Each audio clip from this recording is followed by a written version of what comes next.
of Germany and its colonial history.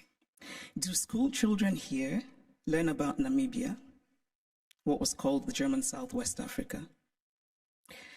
Do school children know that 100,000 Herero people were murdered by the Germans? Do they know of the wells that were poisoned? Do they know of the women used as sex slaves and others as slaves in German camps? Do they know of the Nama people killed and of the Maji Maji revolt in German East Africa? And why should they know? Because to tell only one part of a story. Welcome to the channel, guys, where a united Africa is an undisputed Africa.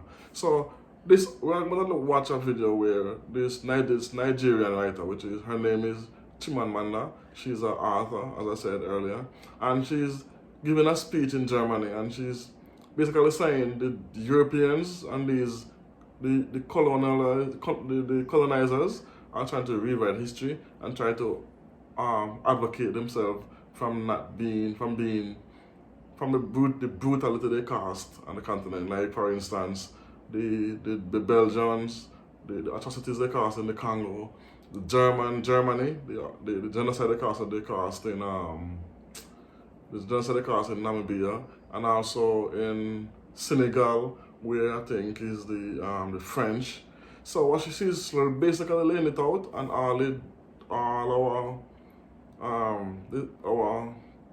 they stole our art and our culture and our arts and our paintings, and then put it in museums all over the globe. And now they are saying that they can't give back to Africans because we don't know how to preserve them, basically. So she's shining a light on the atrocities and reminding them that of what they did to blacks and the African. No matter how many people they killed. There's no chance we're going to allow the colonizers to advocate what they did to us over centuries. We have to keep the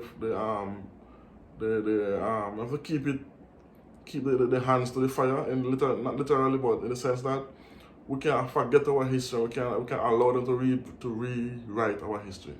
And I'm pretty sure most of you who is listening will not know of the atrocities the Germans did in Namibia, and I know we haven't gotten any reparation, but yet they give reparation to the Jews.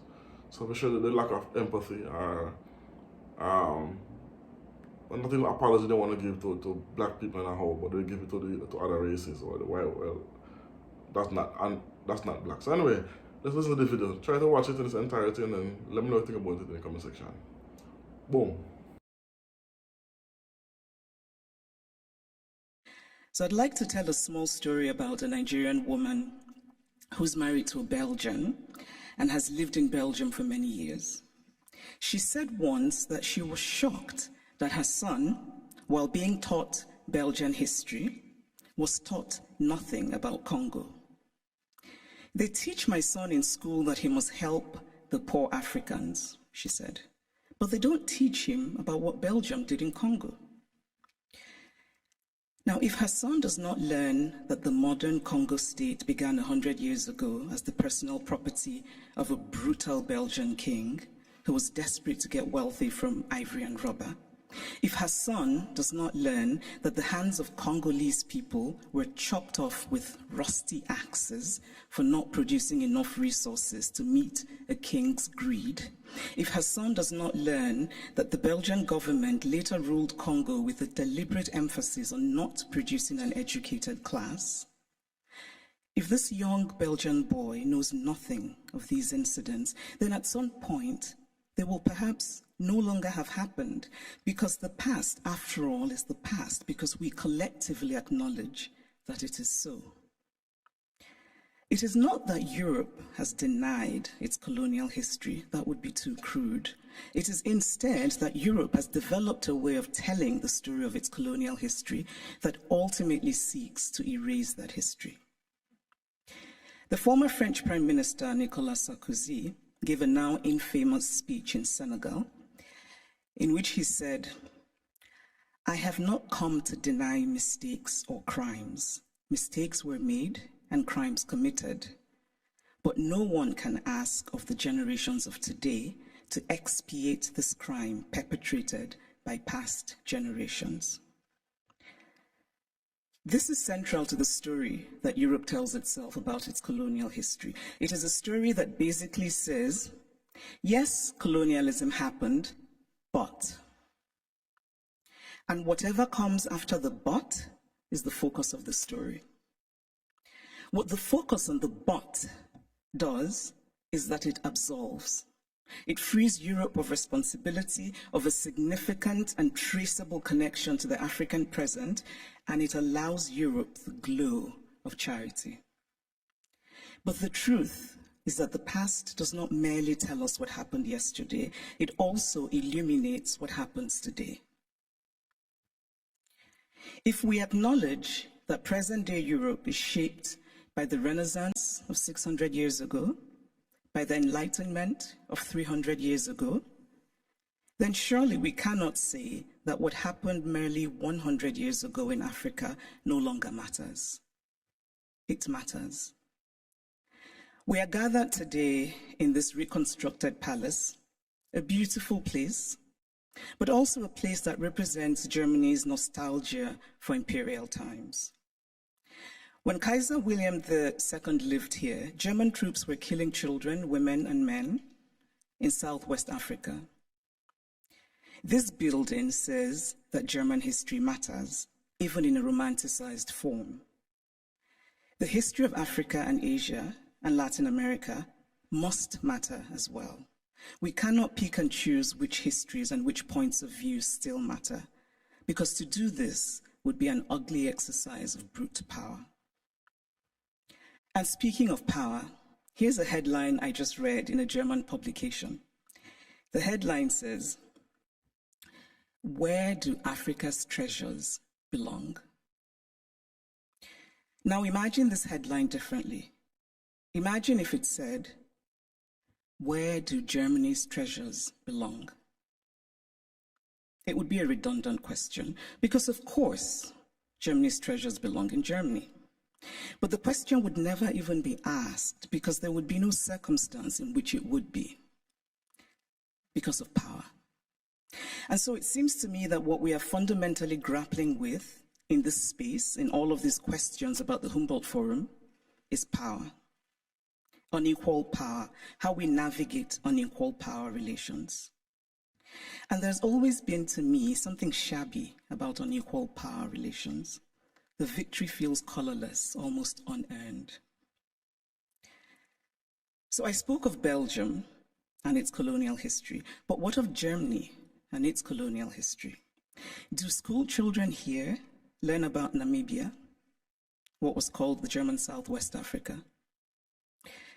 Do school children know that 100,000 Herero people were murdered by the Germans?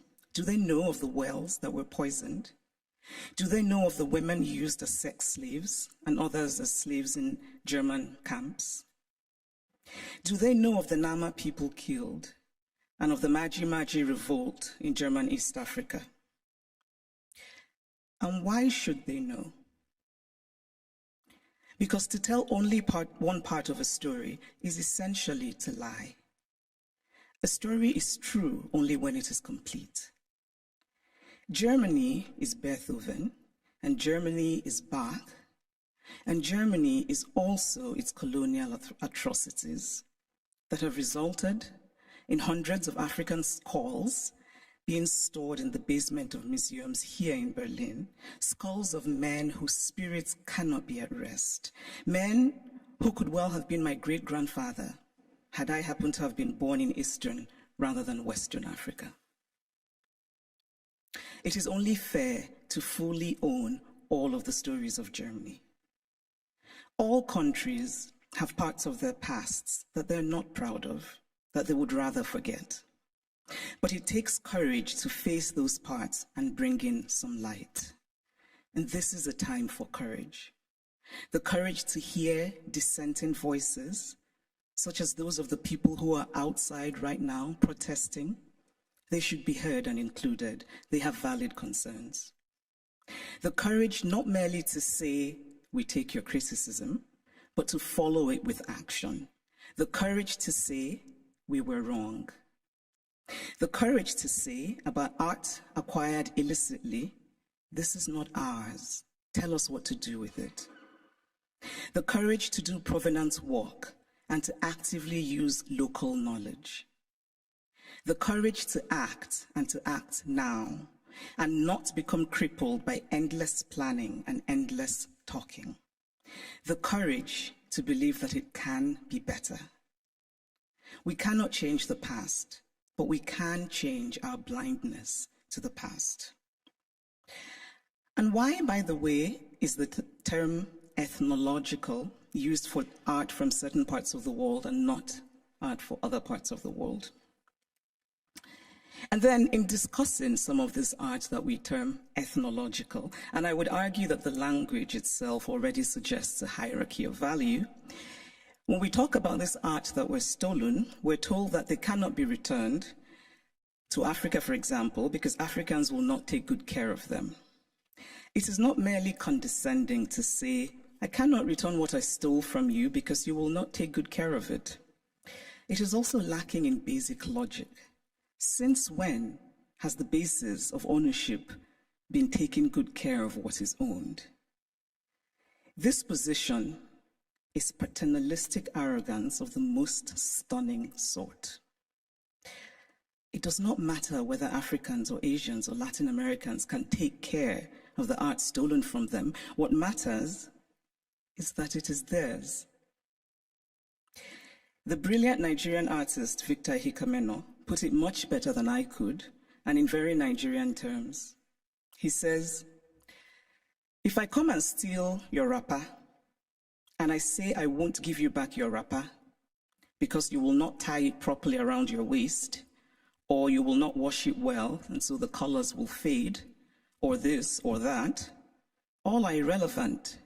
The wrapper is mine, and I can do with it what I will. Give me back my wrapper because it is mine. The metaphorical wrapper, for those of you who are befuddled by wrapper, it's a piece of cloth, should be returned for the reason that a Hikameno illustrates, which is respecting the property of others, but also because Europe has defined itself as a place of certain values: progress, liberty, fraternity, tolerance, individual rights, and most of all, the rule of law. A nation that believes in the rule of law cannot possibly be debating whether to return stolen goods. It just returns them. And so if the dignity of those from whom the art was stolen does not matter, then surely this idea should matter, that Europe should be what it claims to be. Live up to the ideals with which you define yourself. I should pause here and note that sometimes these conversations run the risk of sounding like empty moralizing, or like asking for the impossible or the unrealistic, or insisting on an unattainable purity and perfection.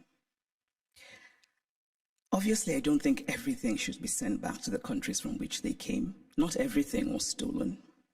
But those things that are sacred, those things for whom people were killed, those things that have in them the stains of innocent blood, should be returned.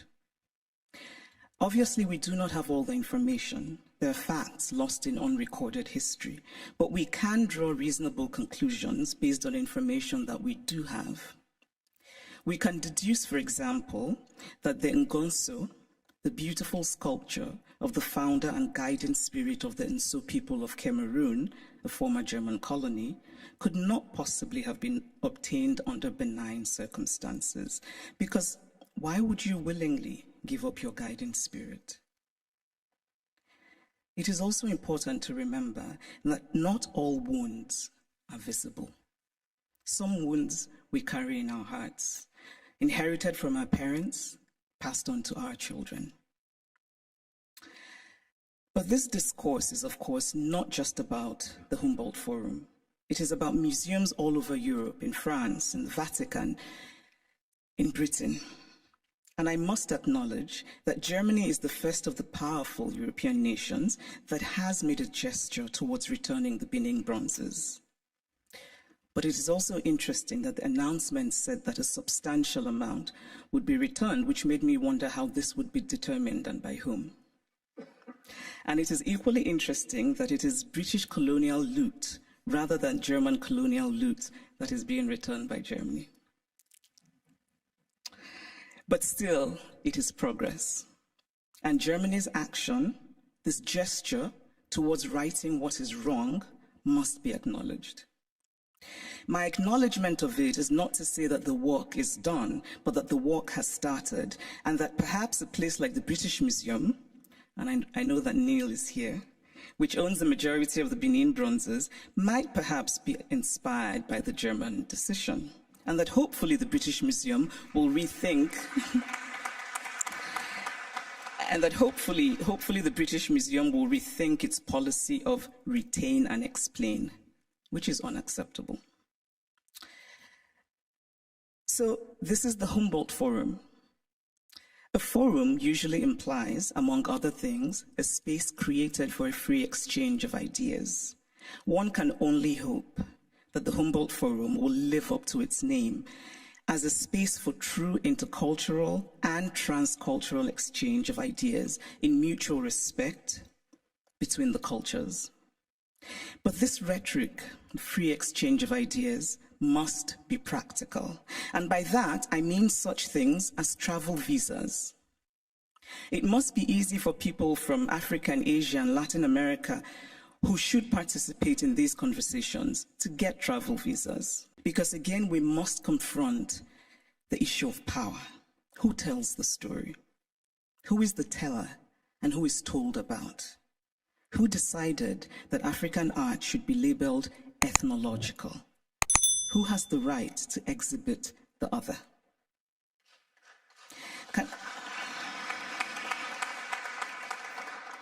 In conclusion, I want to say that I believe very much in dialogue. And I really believe that we can recreate the world by acting more courageously. To act with courage is to have concrete hope in a better future. We carve out a small space of the world, we shape and we reshape it, and in that way, small slice by small slice, we walk slowly, yes, but we walk on the path to real progress. Courage and hope are intertwined. Courage is an act of hope, and hope is born of courage. Acts of courage create hope, and there is nothing more essential to the human spirit than hope. So here's to courage. Thank you.